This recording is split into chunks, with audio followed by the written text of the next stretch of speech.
bonjour et bienvenue à Histoire de passer le temps sur les ondes de choc.ca.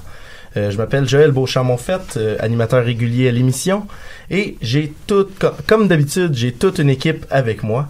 À la régie, on a Charles Bénard, notre préféré. Bonjour Charles. Bonjour Joël. Bonjour. On a aussi 3 chroniqueuses incroyables avec nous. Camille Gauvin, qui va nous parler de la République démocratique d'Allemagne. Bonjour. On a Rosalie Racine, qui va nous parler de la Révolution de velours. Bonjour. Et on va terminer ça en force avec Chloé Poitras-Raymond, qui va nous parler de la chute de la Yougoslavie. Bonjour Joël. Bonjour. On a aussi notre fidèle Julien Lehoux, un habitué de l'émission en studio avec nous. Toujours au poste. Bonjour Joël, bonjour tout le monde. Donc, aujourd'hui, c'est une émission spéciale pour ceux qui n'ont pas vu le fil Facebook. C'est une émission spéciale sur les conséquences de la chute du mur de Berlin. Et oui, le 9 novembre 1989, donc on fête le 30e anniversaire cette semaine, le mur de Berlin s'ouvre et ça va ouvrir la porte à une réunification entre la RFA et la RDA. Pour ceux qui se posent la question, République fédérale d'Allemagne ou Allemagne de l'Ouest et République démocratique d'Allemagne ou l'Allemagne de l'Est. Dans la nuit du 9 novembre, mystérieusement, les frontières s'ouvrent un peu de façon chaotique à la suite d'une erreur de communication pendant une conférence de presse du gouvernement. Et les douaniers de la RDA, qui sont complètement dépassés, font juste accepter le flot de gens qui passent. Cet événement qu'on va souvent voir comme la chute du rideau de fer qui divise l'Europe et le monde, va avoir des conséquences partout sur Terre. Encore aujourd'hui, on peut voir un morceau du mur de Berlin à Montréal, un don de la ville de Berlin à la ville de Montréal à l'occasion du 350e anniversaire de la ville en 1992. Si ça vous intéresse, vous pouvez aller le voir au Centre de commerce mondial de Montréal. Mais pas juste ça. Pour montrer que c'est encore un symbole extrêmement fort dans l'imaginaire collectif, l'association Une Société Ouverte, qui est une association berlinoise, a envoyé la semaine passée un pan de 2,7 tonnes du mur à Washington. Et évidemment, il y avait un message avec ça. Bon, le message est assez clair, avec le mur qui séparait les États-Unis du Mexique. Mais il y avait un message aussi écrit et signé par les citoyens de Berlin. Le message lisait ceci: « Pendant des années, les États-Unis ont joué un rôle majeur dans la destruction de ce mur. De John Kennedy à Ronald Reagan, les présidents américains se sont battus contre. Nous aimerions vous donner un des derniers morceaux du mur de Berlin pour commémorer la dévotion des États-Unis à construire un monde sans mur. » C'est ce qui était écrit sur le blog. Évidemment, un certain Donald Trump n'a pas aimé le cadeau et a décidé de le refuser, et donc le segment de mur a dû retourner à Berlin. Sans plus attendre, on pourrait commencer à parler des conséquences ailleurs, et non seulement à Washington et à Montréal. On va commencer avec Camille Gauvin. Tu vas nous parler des conséquences de la chute de la RDA. Oui, effectivement. Donc, le 9 novembre 1989, c'est la chute du mur en Allemagne, en fait, pas juste à Berlin, mais dans toute l'Allemagne. Et ça a pour conséquence que c'est la fin de la République démocratique allemande sur la politique internationale. Alors, j'imagine qu'on n'entend pas souvent parler des conséquences de la chute de la RDA quand on parle de la chute du mur. Mais je veux vous en parler aujourd'hui parce que ça va changer la manière dont on va faire les relations politiques entre les puissances occidentales et les pays en voie de développement. Qu'est-ce que tu veux dire? Alors, pour le petit contexte historique, depuis la fin de la Deuxième Guerre mondiale, on s'est retrouvé dans un monde bipolaire avec le fameux rideau de fer. Donc, ça séparait d'un côté le monde capitaliste avec les États-Unis à leur tête et de l'autre côté, on a retrouvé le monde communiste avec l'Union des républiques socialistes soviétiques, dont l'URSS. Ça, si je me trompe pas, c'était Winston Churchill qui avait appelé ça le rideau de fer, oui, c'est ça? Exactement. Donc, ça va créer un froid entre les deux, donc la guerre froide. Pour faire le petit jeu de mots. Donc, dans cette ère d'après-guerre, on va avoir naître des mouvements de décolonisation à travers la planète, surtout dans les anciennes colonies européennes. Donc ça, c'est pour vous placer un peu dans mon sujet. Et au niveau de l'Allemagne, depuis 1945, il y a 2 portions qui vont se cristalliser autour de leurs plus grands alliés. On va retrouver à l'ouest la RFA, ou la République fédérale allemande, et à l'est, la République démocratique allemande. Donc la RFA va avec les États-Unis, la RDA avec l'URSS. Évidemment. Donc, c'est une course à l'identité qui va guider la politique des deux Allemagnes, en particulier au niveau international. Donc, dans ce contexte, la RDA va chercher à se faire reconnaître au niveau international. Et c'est Cuba, en 1963, qui va défier une politique de non-reconnaissance de la RFA. Donc, la RFA a mis en place la doctrine Hallstein, qui est de ne pas reconnaître la RDA sur le plan international, sinon il y avait des conséquences politiques qui s'en suivaient. Et même l'URSS l'avait pas reconnu avant Cuba? Non, en fait, c'est vraiment Cuba qui a fait le premier geste et donc qui va approuver l'existence de l'Allemagne de l'Est et ça va créer des relations entre les deux pays, effectivement, pour la suite des choses. Et donc, la RDA va s'inscrire dans la politique internationale. Elle va signer le pacte de Varsovie qui va définir l'alliance entre les États d'Europe de l'Est et l'URSS, ainsi qu'un traité d'amitié, de coopération et d'assistance mutuelle. Donc, si je me trompe pas, le pacte de Varsovie, c'était le pendant communiste ou socialiste de l'OTAN, ouais, c'est ça? Exactement. Donc, c'est l'assistance militaire et tout ça. On va faire la même chose des deux côtés, mais avec de la propagande différente. Ah. En gros, c'est ça. Donc, dans ce contexte, la RDA va chercher à créer des liens avec les pays du tiers-monde. On appelait ça comme ça à l'époque. Juste pour... c'est pas moi qui a défini le terme, mais ils se sont appelés eux-mêmes les pays du tiers-monde. Afin de s'imposer dans le contexte international, et ces alliances vont se faire au nom d'une vision socialiste qui vise à faire naître la révolution un peu partout à travers ces pays qui sont en train de se rebeller contre le pouvoir impérial. Donc, grâce au Conseil d'assistance économique mutuelle, certains pays ont reçu de l'aide économique de la part de la RDA. On pense notamment à Cuba, mais aussi à certains pays d'Afrique, comme le Mozambique, qui s'est rébellé contre le Portugal, si je ne me trompe pas. Je ne peux pas dire personnellement. Oui, je pense que c'est le Portugal. Je pense que oui. Ou le Vietnam, qui a fait la guerre contre les États-Unis et la France aussi. Mm-hmm.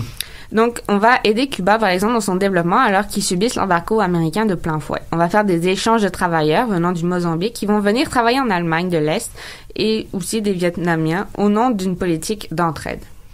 Concrètement, le mur a payé à ces pays de jouer la carte de la compétition entre les deux mondes afin d'obtenir du financement. Donc, le Mozambique va aller vers l'URSS, dire nous, on a besoin de financement, est-ce que vous pouvez nous aider? Mais en échange, ils acceptaient la voie du socialisme. Un peu comme aller voir papa puis maman, dépendamment de ce qu'on a besoin, Exactement. Et aller voir l'autre quand ça marche pas. Donc, accepter la voie du socialisme. Voilà, on accepte la voie du socialisme. Et il faut dire que ces pays cherchaient quand même à se trouver du financement autre que celle américaine. Parce que ça venait avec un certain problème qui est de la présence américaine après. Donc, pour la RDA, le mur signifiait qu'il pouvait se gérer comme un État indépendant. Il faut savoir que la compétition entre les deux États allemands était quand même féroce pour savoir c'était qui la vraie Allemagne. Ah. Donc, ainsi, à travers les relations internationales, la RDA mettait sur pied son programme d'aide, mais surtout va aider à propager son programme idéologique qui est d'aider les pays à lutter contre l'impérialisme. Donc, c'était une vision anti-impérialisme que d'aider les autres pays à se développer. Donc, elle voulait avoir le beau rôle alors que la RFA était perçue comme un autre pays capitaliste. Dans les faits, il s'agissait encore d'un pays européen qui agissait comme un pays impérialiste et je vais vous expliquer pourquoi. Elle prenait avantage des pays dans lesquels elle allait pour se fournir en matières premières pour ses industries, en main-d'œuvre bon marché puis en produits de consommation comme les fruits tropicaux. Donc, elle avait droit à des tarifs préférentiels quand elle faisait importer certains produits en échange d'un allègement de la dette que les pays lui devaient, etc. Okay. Donc, elle faisait exactement la même chose que les autres pays européens, mais avec le sceau socialiste. Donc, les formes d'aide variaient, comme des prêts d'argent, de l'entraînement sûrement militaire, mais aussi comme des échanges de travailleurs. Et c'est là que vous allez voir en quoi c'est un autre pays impérialiste. Donc, la RDA avait de nombreux arrangements avec les autres pays plus pauvres, dont l'Algérie en 1976, Cuba en 1978, le Mozambique en 1979. Donc, on échangeait les travailleurs qui venaient se former en Allemagne pour les industriels, contre de l'expertise industrielle, dans le fond. Donc, en 88, par exemple, un an avant la chute du mur, il y a des sources qui suggèrent qu'il y avait environ 78 000 personnes qui venaient du Vietnam, du Mozambique, de l'Angola ou de Cuba qui venaient travailler pour les entreprises en RDA. Donc, pour des salaires plus moindres, parce que, dans le fond, il faisait venir les travailleurs en échange d'un prix à payer à l'État, pas un salaire individuel, mais plus un salaire étatique. Donc, il existait une dépendance des pays du tiers-monde envers la RDA en termes économiques et sociaux. Mais ces formes d'aide vont se traduire surtout par une volonté d'étendre la propagande un peu à travers la planète, que le socialisme était le meilleur ami des peuples en processus de décolonisation. Évidemment. Donc, finalement, la chute du mur va venir mettre fin à tout ça. Les répercussions vont être problématiques. Premièrement, ça signifie pour beaucoup que le monde capitaliste a gagné, mais aussi que la question qui va rester, c'est qu'est-ce qu'on va faire avec les traités d'entraide qui avaient été signés entre la RDA et les autres pays. Au niveau politique, l'Allemagne unifiée ne voulait plus travailler avec les pays communistes, donc Cuba, qui va avoir les traités d'aide non renouvelés avec les conséquences qu'on connaît. Donc, il va y avoir des problèmes de produits à Cuba, tous les problèmes qu'on connaît, en fait. Et Fidel Castro, par exemple, ne va pas dire que la chute du mur est arrivée dans ses nombreux discours. Il va dire plutôt que le monde a changé, que on risque d'avoir moins d'aide qu'auparavant, puis que la situation va être moins rose qu'elle l'était. Donc, il reste parce assez... qu'elle était déjà rose en partant. Ben, un peu plus, parce qu'il y avait quand même beaucoup de coopération entre les deux pays. L'URSS, par exemple, envoyait énormément de biens de consommation à Cuba en échange du sucre. La RDA, c'était surtout au niveau industriel qu'elle envoyait, au niveau aussi des échanges entre étudiants. Finalement, Cuba va se ramasser un peu tout seul dans son coin avec plus beaucoup d'appui. Vraiment comme... Cuba a vraiment perdu tous ses amis tout d'un coup. Exactement. Donc, en temps d'un an, tout le monde s'effondre. Et en plus, il va rester des travailleurs du Mozambique et du Vietnam en RDA. Il fallait maintenant savoir ce qu'on allait faire avec eux, puisque la chute de la RDA va signifier énormément de fermeture d'industrie, une grosse crise économique aussi. Donc, le taux de chômage va exploser. On sent encore les répercussions aujourd'hui, par ailleurs. Donc, on n'a plus vraiment besoin des travailleurs étrangers, donc on va essayer de s'en débarrasser d'une façon plus ou moins sympathique. On va leur dire, retournez chez vous, même si vous avez construit votre vie ici, retournez chez vous. On n'a plus besoin de vous. Parce qu'il faut savoir que quand l'Allemagne de l'Est s'est effondrée, elle a été gobée par l'Allemagne capitaliste. Oui. Il n'y a pas eu un espèce d'échange entre les deux, savoir comment va se construire. C'était vraiment comme... victoire du capitalisme. Ouais, c'est ça, victoire du capitaliste. Les gens qui sont venus en Allemagne se former au nom justement de l'amitié entre pays socialistes, c'est fini. Donc, retournez chez vous. Et aussi, il y a des nombreux journaux qui vont dire que dans le fond, la présence de cette main-d'œuvre-là, c'était une nouvelle forme d'esclavagisme parce qu'ils étaient mal payés, étaient dans des conditions plus ou moins favorables. Il n'y avait pas des appartements tout beaux, etc. Donc, c'était vraiment comme de la main-d'œuvre étrangère qu'on forçait à faire venir travailler. Donc, surtout, j'imagine, des salaires qui étaient vraiment moindres que ce qu'un Allemand était payé, en général. Oui, mais c'est surtout qu'on ne payait pas la personne... on donnait l'argent à l'État que l'État ensuite va lui redonner par la suite, tu comprends? Donc, c'était pas vraiment, tu viens travailler ici comme travailleur indépendant, c'est vraiment comme... Donc, ces gens-là se retrouvent vraiment dans une situation très c'est ça, difficile. Ils n'avaient plus rien. En plus, le Deutschmark est fini. Deutschmark étant? C'est la monnaie de l'Allemagne de l'Est. Okay. Quand il y a une réunification, faut changer la monnaie au plus vite pour aller avec le mark allemand. Finalement, il va y avoir une très courte période dans laquelle les gens vont pouvoir changer leur argent de l'Allemagne communiste et sinon ils perdent tout. Leur argent ne vaut absolument rien. Et l'État comme l'ancien État est endetté comme c'est pas possible.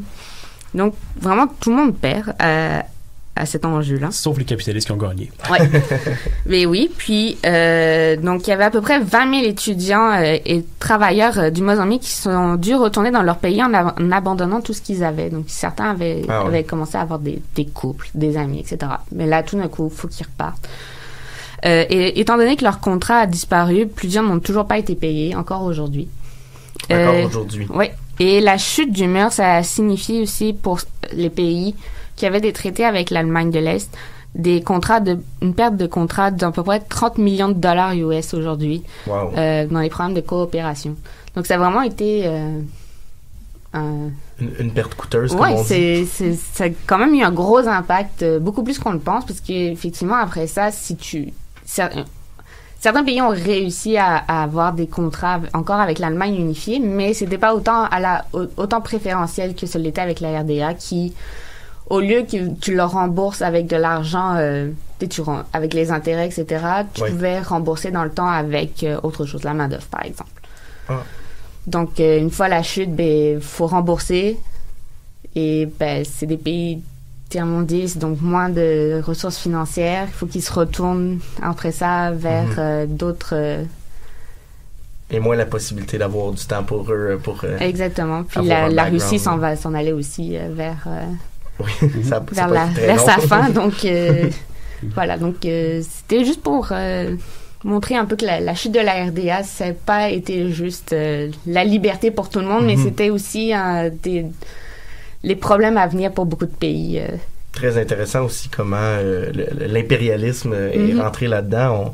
Avec les salaires différents, c'est des choses que j'ignorais complètement. Oui, c'est quand même... ça a toujours été un peu comme ça qu'on voyait la main-d'œuvre provenant surtout des pays pauvres. Là.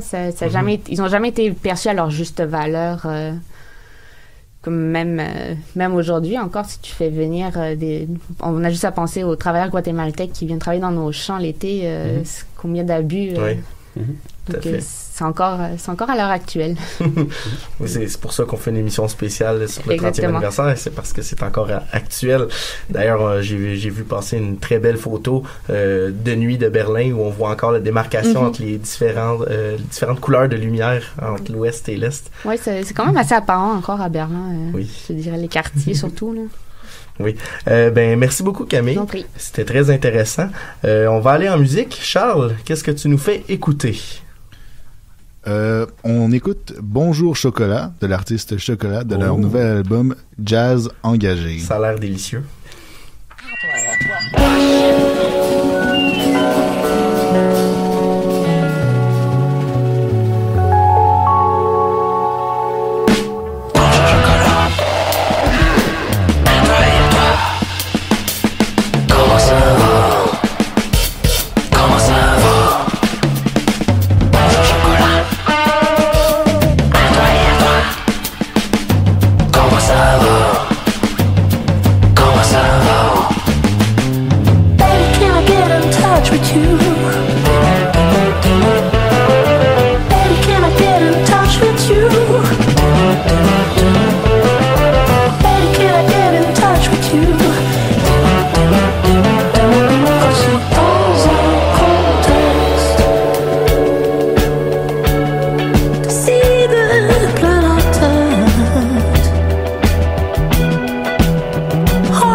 re-bienvenue à l'émission Histoire de passer le temps sur les ondes de choc.ca. Je suis toujours en studio avec une équipe phénoménale aujourd'hui pour notre émission spéciale sur les conséquences de la chute du mur de Berlin. On va quitter l'Allemagne cette fois-ci et on va enchaîner avec Rosalie Racine. Tu vas nous parler de la révolution de velours. Qu'est-ce que ça mange en hiver? Oui, effectivement.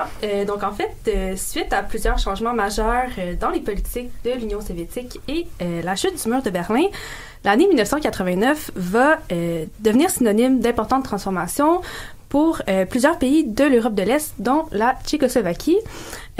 En Tchécoslovaquie, les événements qui vont mener à la démocratisation du pays vont être nommés Révolution de velours ou Révolution douce, en raison du peu de sang qui a été versé lors de la transition de pouvoir qu'il représente. Oui, très imagé. C'est une révolution qui va avoir lieu du 17 novembre au 29 décembre 1989 et va causer en fait la chute du régime communiste qui était en place dans le pays depuis 1948. Ouais, parce qu'il me semble avoir vu dans mes cours d'histoire assez lointains que la République tchèque existait avant la Deuxième Guerre mondiale. Oui. Donc, qu'est-ce qui se passe en 1948? Ouais, ben en fait, c'est un coup d'État qui va être soutenu par l'Union soviétique. Donc, en fait, avec ce coup d'État-là, le gouvernement communiste va prendre le pouvoir, va installer le pouvoir unique, en fait, là, en Tchécoslovaquie, et le pays va devenir un pays communiste, une partie de l'URSS. Suite à ça, vont être mises en place plusieurs mesures restrictives et des mesures de censure. Il y a une résistance qui va s'organiser, notamment autour de la Charte 77, qui va être, elle, mise en place après le printemps de Prague en 1968. Charte 77, en fait, qui est une pétition de dissidents qui s'oppose au processus de normalisation en Tchécoslovaquie, qui consiste en une reprise en main du système par la ligne conservatrice du Parti communiste. OK. Laisse-moi deviner, mais je pense que ça s'est mal fini pour ces gens-là. Oui, ça n'a pas été tout à fait rose. On y reviendra là, un peu plus tard. Parfait. Oui, certainement. J'ai hâte d'entendre ça. C'était pas du velours, cette révolution. Non, pas pour eux autres. Non, c'est ça. On y reviendra dans quelques instants. La population, en fait, de façon générale, ne pouvait pas non plus soutenir de façon ouverte ces dissidents-là en raison d'une peur généralisée de persécution par la police probablement secrète. légitime. Oui, effectivement, là, les polices secrètes des régimes communistes ont une réputation qui est pas tout à fait rose, elle non plus. Ah oui? Oui. En fait, voyons donc. Une réputation rouge et non une réputation rose. Des gémeaux de fallait fleurs, le faire sur une émission spéciale sur la chute du mur. Fallait le faire. Toutes tes blagues. Ouais. Oui, puis effectivement, il y a des tests aussi, en fait, des examens qui vont être mis en place pour l'administration civile. C'est certaines questions par rapport à nos opinions politiques, à ce qu'on a pensé du printemps de Prague, encore une fois, par exemple, auxquelles on doit répondre si on veut pouvoir faire partie de l'administration civique, de l'administration publique en République tchèque. Parle-moi de bullshiter ton examen. Oui, mais c'est ça, en fait, c'est que ça va créer une espèce d'impression d'homogénéité à travers la fonction publique du pays. En fait, c'est un écran là, qui va montrer là, que la Tchécoslovaquie se tient sous les idéaux communistes qui sont en fait imposés là, à la population. L'État, en fait, va également mettre en place une interdiction de voyager dans les pays non communistes. Ça va prendre un visa là, pour sortir de la Tchécoslovaquie. Vraiment? Ouais, tout est régularisé. Il n'y a rien qui est laissé au hasard. C'est qui voudrait partir de la Tchécoslovaquie, rendu là? Et pour une place au soleil. Tu quittes pas. Toutes ces règles-là étaient aussi faciles à renforcer parce que les écoles, les médias et les entreprises appartenaient à l'État et étaient donc sous la supervision directe du parti.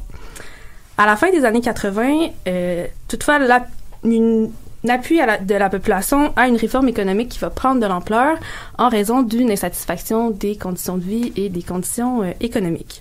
On va commencer à s'opposer au régime de plus en plus ouvertement, inspiré par des mouvements similaires qui vont avoir lieu en Pologne ou en Hongrie, par exemple, et par la chute du mur de Berlin aussi. Et est-ce que le régime, lui, évolue entre 1948 et 1989? Ouais, on va noter un changement, en fait, dans le régime surtout soviétique, donc plus au niveau de l'URSS, avec l'arrivée de Gorbatchev, qui va, en Union soviétique, changer un peu les politiques. Il va mettre en place des politiques de, excusez mon russe, on va être prêt à excuser. de glasnost, qui est en fait une politique d'ouverture vers l'Occident et de transparence, et une politique de perestroïka, qui est en fait une restructuration des systèmes politiques et économiques soviétiques. OK. Donc tout ça sera mis en place là, en 1985. Donc et ça, c'est purement soviétique. Oui, c'est ça. C'est vraiment l'URSS, en fait, qui va mettre ça en place, puis ça va s'étendre là, dans les différents pays qui font partie de l'URSS. Dont la Tchécoslovaquie. Et ça depuis 1948, comme on l'a mentionné tantôt. Bien que le régime communiste tchécoslovaque va appuyer verbalement ces politiques-là, il y a quand même quelques changements qui vont être apportés. Par exemple, on n'a toujours pas le droit de parler du printemps de Prague de 1968. Ouais, c'est quelque chose là, qui est très tabou dans la société communiste, en fait, un tabou qui est imposé, là, évidemment. Ces changements-là, dans la mentalité soviétique, vont amener une certaine ouverture pour les populations de l'URSS et vont mener au premier rassemblement de masse contre le régime communiste en Tchécoslovaquie depuis 1968, un événement qu'on va appeler la manifestation des bougies et qui aura lieu à Bratislava en 1988. Les organisateurs de cette manifestation-là vont, entre autres, revendiquer la liberté religieuse en Tchécoslovaquie. Oui, c'est sûr que quand on pense à Tchécoslovaquie, c'est à peu près impossible de ne pas penser à l'année 1968 avec le printemps de Prague. Est-ce qu'il y a d'autres années importantes, comme je pense, t'as mentionné 1988? Ouais, mais c'est ça. 1988, en termes de commémoration en Tchécoslovaquie, ça a vraiment une grande importance. On va y noter plusieurs événements importants, dont des manifestations à Prague pour l'anniversaire d'abord de la proclamation de la République de Tchécoslovaquie qui a lieu en 1918. Okay. Les accords de Munich aussi, qui en 1938, qui feront pas l'unanimité du tout à l'intérieur du pays. Le coup de Prague pour le régime communiste en 1948 et le printemps de Prague en 1968. Tous des événements qui touchent de près l'indépendance du pays. Donc, les autorités communistes tchécoslovaques vont intensifier la répression contre les activités, notamment de la Charte 77, et contre tous les autres groupes dissidents, parce qu'on considère ces groupes-là comme une menace contre l'intégrité à la fois du régime communiste en Tchécoslovaquie, mais aussi contre l'Union soviétique là, de façon plus générale. C'est quand même bien partagé entre les différents pays communistes. De quand ils voient une ouverture s'installer, ils renforcent les mesures de pression. Tout est pensé là, à chaque fois. Tout est logique. Comment se maintenir au pouvoir. Exactement. La situation en République démocratique d'Allemagne ainsi qu'en Europe centrale de façon générale et évidemment là, la chute du mur en novembre 89 vont avoir une influence importante sur le déroulement de la révolution en Tchécoslovaquie. D'abord, le 10 septembre, la frontière entre l'Autriche et l'Hongrie va être ouverte à tous, en fait même aux populations des pays de l'Est qui n'avaient pas de permis de voyage dans les pays occidentaux, ce qui va représenter une première brèche dans le rideau de fer qui divise vraiment l'Europe en deux. Ouais, c'est seulement 2 mois avant, je crois. Ouais, c'est ça, exactement. C'est 2 mois avant la chute du mur à Berlin, puis 2 mois aussi avant le début de la révolution là, en Tchécoslovaquie même. Fait que c'est vraiment une ouverture progressive. Ouais, tout ça s'est fait là, ça s'est pas fait d'un coup comme on a vu là, comme Camille nous l'a expliqué là à Berlin. Ça s'est fait vraiment de façon plus progressive là, en Europe de l'Est. Ça permet aussi de déconstruire un peu le mythe du clash entre le rideau de fer, le mur de Berlin. Tout ça s'écroule dans la même journée. Non, il y avait quand même des étapes. Ça s'étale là, sur plusieurs mois, plusieurs années là, même pour certains pays. Donc cette brèche-là, en fait, va faire en sorte que de nombreux Allemands de l'Est vont aller se réfugier dans les ambassades de la République fédérale d'Allemagne, oui, merci, dans plusieurs capitales, dont Prague. Ah. Donc il y a quand même une grande population allemande là, qui va aller se réfugier en Tchécoslovaquie. Les Allemands de l'Est avaient aussi commencé dès septembre 1989 à manifester en masse de façon pacifique sur des revendications politiques et ou civiques, comme vont le faire là, les Tchécoslovaques quelques mois plus tard. C'est donc dans ce contexte-là d'intensification de la répression locale, d'un relâchement des politiques soviétiques à l'international et d'une effervescence révolutionnaire dans les pays avoisinants que va se mettre en place la révolution de velours. C'est une révolution qui va s'étirer sur 2 mois, mais qui est marquée vraiment par 10 journées de manifestations plus particulières contre le pouvoir communiste qui est en place. Oui, parce que là, on a parlé de beaucoup de choses, mais là, on va revenir à la révolution de velours. Oui, la révolution en quoi arrive, ça consiste? ouais. C'est quoi? En fait, la révolution va débuter le 17 novembre 1989. Cette date-là, qui est la journée internationale des étudiants et étudiantes en Tchécoslovaquie, va marquer le 50e anniversaire de violente répression d'une manifestation contre l'assaut par les nazis de l'Université de Prague en 1939. La démonstration de 1989 va être menée, entre autres, par l'Union de la jeunesse socialiste et va être utilisée par la suite par la population pour manifester, pour démontrer une insatisfaction là, contre le régime communiste tchécoslovaque. Okay. C'est une manifestation qui va être durement et rapidement répressée aussi là, par la police. Et c'est vraiment le seul événement en fait le violent qui va avoir lieu aussi là, pendant la Révolution, la première journée. Donc après ça, c'est bon, ça. Après ça, on se casse des œufs, après exactement. Ça, on fait de l'omelette. C'est bonne moyenne. Le lendemain, à l'initiative de l'Académie tchèque des arts musicaux, il y a une grève étudiante qui va se généraliser dans l'ensemble du pays.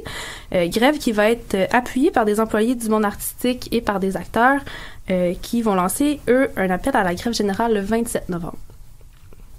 Juste avant, toutefois, le 19 novembre, l'opposition tchèque au régime communiste va se centraliser dans l'organisation du Forum civique et l'opposition slovaque, elle, dans le groupe Société contre la violence. Ces 2 groupes-là vont vraiment être au cœur, en fait, là, des négociations et des discussions entre le parti et la population là, de la Tchécoslovaquie. Comme un intermédiaire. Exactement. On fait vraiment passer nos revendications par ces groupes-là qui sont habitués là, à gérer, en fait, là, les instances la diplomatie ouais. et puis les discours là, peut-être un peu la langue de bois comme on dit ici, finalement le 27 novembre l'appel à la grève générale va être entendu. C'est une grève de 2 heures à travers la Tchécoslovaquie qui va être tenue par l'ensemble de la population. Juste pendant 2 heures de temps? Ouais, 2 heures, là, 2 heures en fait. L'ensemble de la population. C'est 2 heures où la Tchécoslovaquie, il n'y a plus rien qui fonctionne. Ouais, c'est ça. Je comprends, c'était pas un 2 heures. Juste un 2 heures. Grève générale. Ouais, mais c'est vraiment le... On parle d'une grève générale illimitée. Ouais. C'est vraiment tous les secteurs de la population tchécoslovaque qui vont être... c'est ça, on ferme tout, là, et après 2 heures, on revient là, par la suite. Non, mais le travail de coordination que ça se prend, c'est assez impressionnant, surtout quand on pense que c'est ça. Ça peut... je veux dire, l'appel à la grève a été lancé le 18 novembre, donc c'est 9 jours là, pour organiser tout ça à travers un pays qui est quand même relativement grand aussi. Là. Du travail. Donc, puis après, en fait, le 27 novembre, c'est des manifestations quotidiennes qui vont être organisées à Prague, à Bratislava aussi, là, qui sont les deux capitales. C'est finalement le 28 novembre 1989, après une augmentation du nombre de manifestations, mais de l'intensité des manifestations aussi, et la chute de d'autres régimes communistes, que le Parti communiste de Tchécoslovaquie va annoncer qu'il renonce au pouvoir et démantèle l'État à parti unique. Qu'il renonce au pouvoir, ça, oui. on n'entend pas ça souvent. Oui, non, c'est un cadeau là, qu'il donne à la population. Quel beau cadeau. Oui, généreux. Oui. Le 10 novembre, le président de la Tchécoslovaquie va mettre en place le premier gouvernement majoritairement non communiste depuis 1948 et après cette annonce-là, va renoncer à son poste lui aussi. Toutefois, il faut attendre à juin 1990 avant que la Tchécoslovaquie ne tienne ses premières élections démocratiques depuis plus d'un demi-siècle. Les dernières troupes soviétiques seront, quant à elles, finalement retirées du territoire tchécoslovaque le 27 juin 1991, donc pas mal au même moment là, que la chute de l'URSS. Il y a plusieurs caractéristiques qui vont rendre la révolution de velours particulière, même dans ce contexte-là de soulèvement populaire là, à travers l'Europe de l'Est. D'abord, la situation matérielle de la Tchécoslovaquie était différente de celle de la Pologne ou de la Roumanie, par exemple. Alors que le pays ne souffrait pas de pénurie majeure. Il y a plusieurs pays dans l'Europe de l'Est qui ont de la difficulté à s'approvisionner en matières premières, tout ce qui est industrialisation aussi. Pénurie de logements, ce ne sont pas des conditions qu'on va retrouver là, en Tchécoslovaquie. Également, c'est pas un pays qui... c'est pas une révolution, en fait, là, qui va se faire de façon fondamentalement anticommuniste, au départ, du moins. La Tchécoslovaquie n'était pas traditionnellement hostile à un régime socialiste. Par exemple, entre 1918 et 1939, les gouvernements qui étaient en place étaient d'allégeance de centre-gauche ou de social-démocratie. OK. Il y avait donc déjà une affinité là, peut-être avec des régimes de gauche dans le pays lorsque les communistes ont pris le pouvoir là, en 1948. Finalement, selon l'auteur Yves Barelli, la Révolution de velours va se distinguer par son côté civique et son côté éthique. Éthique, en fait, parce que les manifestants cherchaient à réparer des injustices qui avaient été commises contre eux, donc l'occupation soviétique, la répression de 1968, la normalisation du pays. Et puis civique, parce que la population tchécoslovaque avait envie, après 40 ans, de recul par rapport à l'Occident, de se reprendre en main et de reprendre sa place là, sur la scène internationale. Donc, la révolution de velours, c'est une expression qui va être formulée par Rita Klimova, qui était la traductrice anglophone des dissidents de la Charte 77. C'est une expression qui va être utilisée autant sur la scène internationale que nationale. Toutefois, après la dissolution de la Tchécoslovaquie en 1993, la Slovaquie va préférer utiliser l'expression de révolution douce qu'elle utilisait depuis le départ, et puis la République tchèque va continuer à utiliser le nom de révolution de velours. C'est probablement une question de sémantique là, dans oui. les langues les langues originales, mais je me lancerai pas là, dans le tchèque ni dans le slovaque aujourd'hui. Pourquoi pas le thème révolution tranquille? Pardon? Pourquoi pas le thème révolution tranquille? Parce qu'il était déjà pris. Exactement. Ah, déjà pris. Ils ont une liste et puis... On va le garder. Oui, donc le pacifisme aussi pour lequel les événements vont être connus va causer quelques débats dans le milieu académique, particulièrement sur l'aspect révolutionnaire de l'appellation. Il y a certaines théoriciens et théoriciennes qui vont s'opposer au fait qu'il s'agirait d'une révolution, parce qu'une révolution, ça se définit par un changement qui est causé par une violence là, illégitime là, la plupart du temps, alors que d'autres vont soutenir l'idée qu'il s'agissait effectivement d'une révolution, parce que c'est une situation révolutionnaire, d'une souveraineté qui est contestée, qui va mener à un transfert de pouvoir. Donc, on peut laisser là, les gens à la maison se faire une tête là-dessus. En deux mots, j'ai déjà entendu parler d'une anecdote à propos des trousseaux de clés. Ouais. En 30 secondes, est-ce que... Ouais, je vais nous en finir parler? là-dessus. Le trousseau de clés, en fait, qui est un des symboles principaux de cette révolution-là, c'est qu'on les secouait, en fait, pendant les manifestations. Oui, pour signifier son support aux événements en cours. C'est une pratique qui a un double sens aussi. Ça signifiait l'ouverture des porte de la Tchécoslovaquie vers le monde et une façon de dire aux communistes qu'il est temps de retourner à la maison. Donc, on leur dit là, au revoir. Et puis, en signe de commémoration, le 17 novembre 2009, il y a une pièce de 2 € qui va être frappée là, avec des clés dessus pour commémorer en fait là, cette première manifestation-là qui va donner le coup d'envoi de la révolution. Donc, les casseroles tchécoslovaques. Exactement. Si on veut faire une belle analyse, oui. On va aller en musique. Charles, qu'est-ce que tu nous fais écouter cette fois-ci? Oui, on écoute Mélodie Noire de Patrick Watson. Oh. Mm-hmm.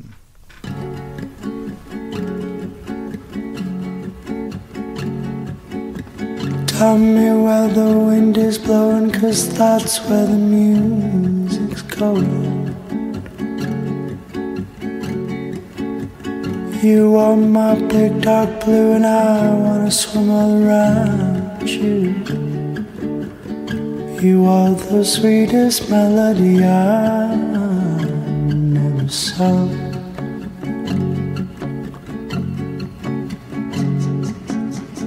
I feel like I know you, but you're just a ghost to me. And when I sit beside your shadow, somehow it comforts me. You are the sweetest melody I never saw.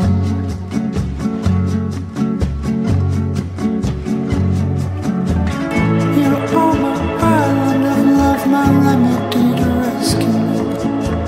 You are a breeze of a song that carries me. You are the sweetest melody I never saw.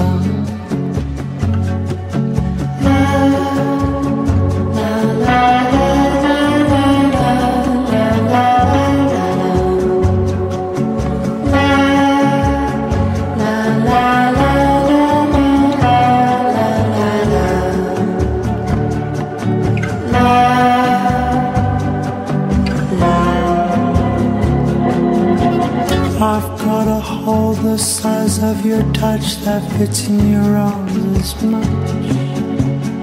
And when I try to fill it up, the hole gets bigger every time. You are the sweetest melody I've ever sung. You are the sweetest melody I've never sung. You are my island of love, my remedy to rescue me. You are the breeze, the song that carries me. You are the sweetest melody I've ever sung. Canta, canta, esta melodía que es el abismo dentro de mí, el abismo dentro de mí. Mi luna llena.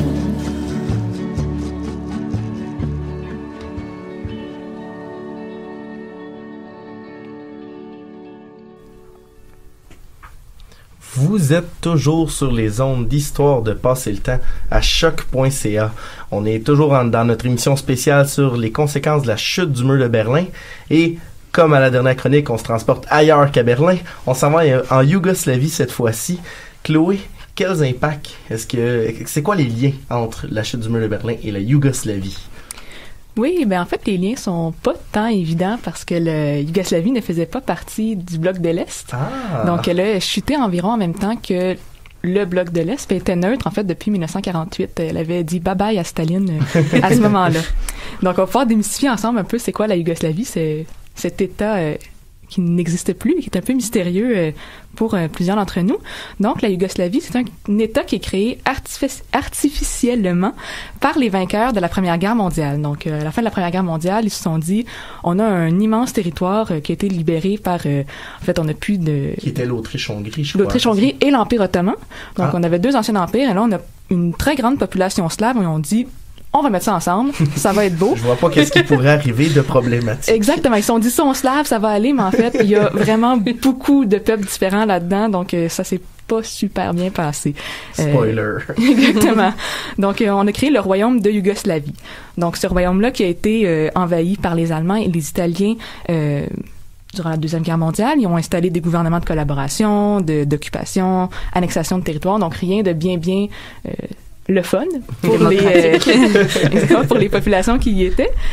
Par contre, ça a créé rapidement des mouvements de contestation, de résistance, dont le plus populaire était l'Armée de libération nationale yougoslave, qui était communiste et dirigée par un certain Josip Broz, mieux connu sous le nom de Tito. Ça je connais. Ça sonne une cloche, voilà. Le fameux Tito. Exactement. Donc, ce mouvement-là va devenir très, très populaire rapidement. Donc, le roi qui était en exil va créer un accord avec Tito pour qu'à la fin de la guerre, il y ait un état de coalition. Oui, c'est bizarre, entre les communistes et les monarchistes. Et il va nommer Tito comme chef de l'armée. Donc, dès la fin de la guerre, donc quelques mois plus tard, novembre 1945, ça va prendre officiellement le nom de République fédérative populaire de Yougoslavie. Et ça l'inclut... Donc, on mixe les deux. Exactement. Donc, on a 6 républiques qui sont incluses là-dedans. Donc, on a d'abord la Bosnie-Herzégovine, on a la Macédoine, on a la Slovénie, la Croatie, excusez-moi, le Monténégro et la Serbie qui inclut 2 provinces autonomes, le Kosovo qui est à majorité albanaise et la Voïvodine qui est à minorité hongroise.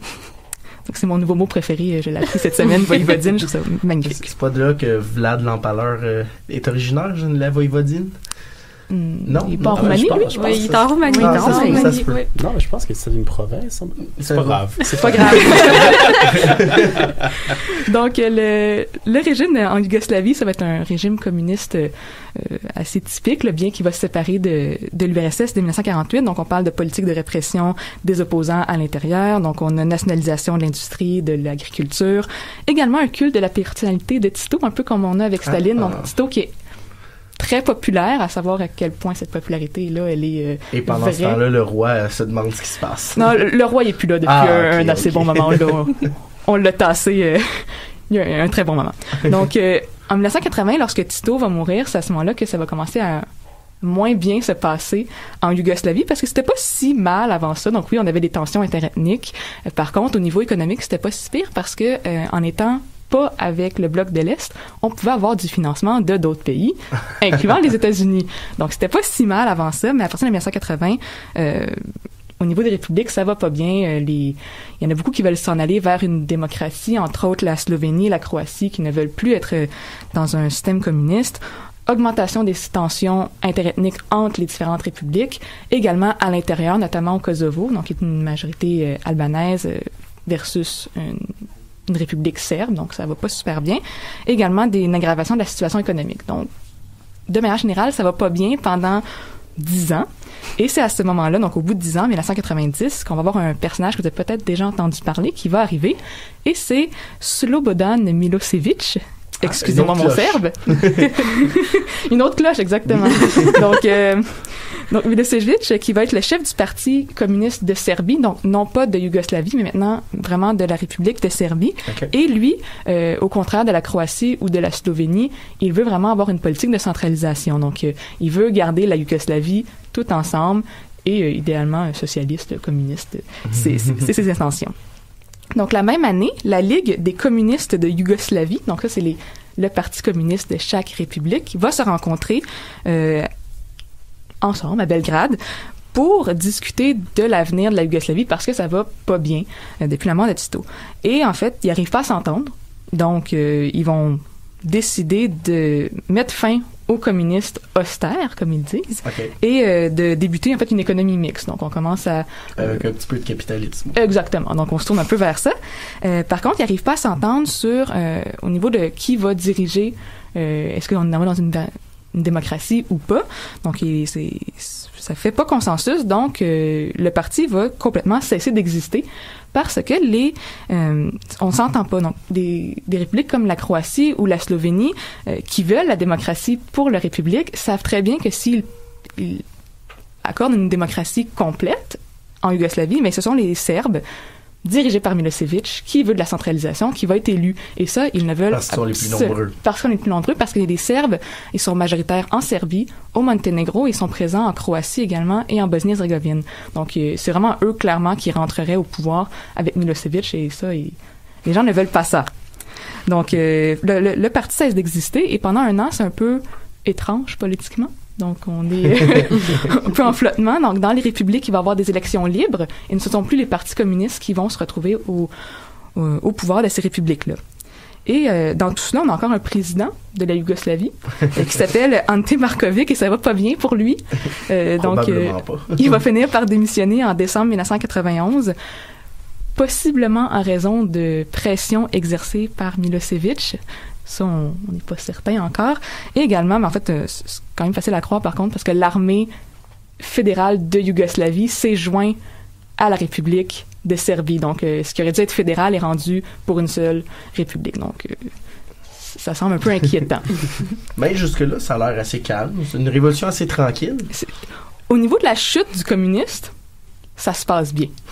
C'est au niveau de garder tout ce monde-là ensemble qui se passe vraiment pas bien. Donc, on parlait de révolution de velours tantôt, là. Oui. Il y a rien de doux, là, dans ce qui s'en vient. C'est extrêmement violent et extrêmement long aussi, parce que là, ça va commencer en 1991 et on s'en va jusqu'en 2008 avant d'avoir vraiment les États comme on les a aujourd'hui. Il faut aller jusqu'en 2008.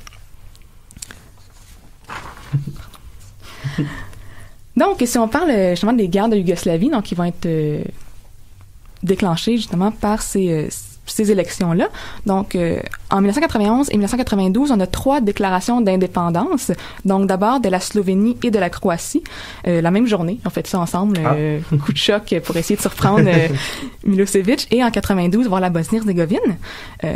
Pour la Slovénie, ça va relativement bien se passer. Donc, en 10 jours, c'est réglé, elle est indépendante, moins de 100 morts. Donc, ça peut sembler beaucoup, mais avec ce qui s'en vient, là, 100 morts, on est quand même, ça va bien. On est encore avec le velours en ce moment. C'est ça. Il est un petit peu de rue. Par contre, en Croatie, en Bosnie-Herzégovine, ça va être extrêmement violent. Ça va se terminer seulement en 1995, donc on parle de plusieurs années de conflit. Et la différence avec la Slovénie, c'est qu'il y a des populations serbes en Croatie et en Bosnie. Donc, Milosevic ne veut vraiment pas laisser les Serbes en dehors d'un État complètement serbe. Donc, il va envahir avec l'armée yougoslave, qui était en fait l'armée fédérale avant. Et on va avoir des accusations de crimes de guerre, crimes contre l'humanité, génocide. Ça va être des accusations qui vont être de tous les côtés, donc croates, bosniaques et serbes, mais tout de même avec une majorité de crimes commis par les Serbes. Lorsqu'on va parler un petit peu plus tard du tribunal pénal, donc tout le monde va se retrouver à ce tribunal-là. Donc, Croatie, on parle de 20 000 morts, et pour la Bosnie, 99 000. 99 000. Dont 38 000 victimes civiles. Et on parle également de 20 000 femmes bosniaques violées, stratégiquement, dans le but de traumatiser, en fait, la population. Ah oui, c'est vraiment une stratégie planifiée. Exactement. Oui. Wow. Dans le cas de la Yougoslavie, là, c'est assez accepté comme théorie au niveau... Mais c'était pas accepté comme crime de guerre à l'époque. Ça va l'être accepté avec la Yougoslavie. Mm-hmm. Et donc, on aurait pu penser que ce serait réglé en 95 parce qu'on est rendu avec 3 républiques qui sont rendues indépendantes. La Macédoine aussi. Donc, Macédoine s'est passée pacifiquement. Donc, elle est un peu passée dans le beurre. Elle a fait bye-bye, puis ça a bien été. Par contre, là, il nous reste la Serbie et le Monténégro qui sont serbes à majorité, donc eux sont bien ensemble. Par contre, le Kosovo ne l'est pas. Donc, le Kosovo, notre majorité albanaise en Serbie. Dès 1996, va commencer des actes de sabotage, d'assassinat politique qui vont être faits par l'armée de libération du Kosovo, ce qui va entraîner des expulsions massives d'Albanais vers la Macédoine et des rumeurs qui vont s'avérer fondées de nettoyage ethnique, d'épuration ethnique fait par les Serbes contre les Albanais. Donc, en réponse à ces rumeurs d'épuration ethnique, l'OTAN va décider de bombarder des positions serbes au Kosovo, au Monténégro et en Serbie. Et c'est une intervention qui va être assez controversée. L'OTAN n'est pas censé intervenir sur un État en fait qui est pas membre de l'OTAN, et ce n'est pas le cas du Kosovo. Et également, la campagne qui devait durer 3-4 jours en a duré 78. Ouf, donc, ça fait beaucoup de destruction. Ça fait beaucoup de bombardements donc par des gens qui ne sont pas censés être là. Donc, voilà. Donc, ça finit le 10 juin, les bombardements ont cessé lorsque la Serbie s'est retirée du Kosovo. Et donc, cette bataille au Kosovo a fait quand même un bilan assez important de victimes. On parle de 850 000 réfugiés. Encore une fois, 20 000 victimes de viol, 7 à 9 000 morts par les forces yougoslaves. Les États-Unis vont dire 10 000. C'est le chiffre qu'ils ont utilisé pour justifier l'intervention de l'OTAN. Donc, 10 000, 9 000. Ça va pas bien quand même. Non, on a également un chiffron. Oui, c'est ce que les États-Unis ont dû dire aussi. Ouais. Donc, on parle de 500 victimes aussi des bombardements chez les Serbes et plusieurs centaines de Serbes, d'Albanais modérés et de Roms qui ont été tués par l'armée de libération du Kosovo également. Donc, un conflit là, qui a fait des morts de tous les côtés. Donc, à partir de ce moment-là, le Kosovo est administré par l'ONU. Donc, elle est techniquement encore dans la Serbie jusqu'à ce qu'elle déclare l'indépendance en 2008. Et c'est une indépendance, en fait, qui n'est pas encore reconnue par tout le monde. Donc, on peut s'en douter, la Serbie n'est toujours pas d'accord, et la Russie et la Chine également. Donc, ce qui est en fait vraiment intéressant avec le conflit de la Yougoslavie, c'est que ça l'a mené, en fait, à un tribunal pénal international pour les conflits qui ont lieu en Yougoslavie, et ce, dès le début des conflits en Croatie et en Bosnie. Donc, dès 1993, alors même que le conflit n'est pas terminé, on a un tribunal qui est mis en place. On va avoir 161 accusés, dont 101 vont être en procès, 90 condamnés. Et ça va être pour 4 crimes. Donc, crimes contre l'humanité, crimes de guerre, violation majeure de la Convention de Genève et génocide. Et l'un de ceux qui va être accusé, c'est Milosevic, donc notre chef d'État peu sympathique qu'on a vu plus tôt. Donc, et ce qui est spécial avec l'accusation de Milosevic, c'est que c'est le premier président en fonction qui va être accusé de crimes de guerre. Donc, auparavant, les gens n'étaient plus en fonction lorsqu'ils étaient accusés. Et c'est vraiment une volonté de montrer que, en étant chef d'État, on n'a pas l'immunité contre une accusation dans un tribunal international.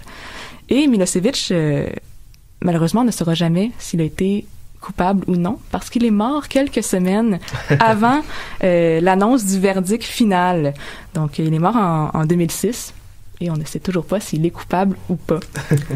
Donc, et c'est mort naturel. On a eu des doutes sur la chose. On a pensé qu'il avait été empoisonné, mais vraiment, il est mort naturellement.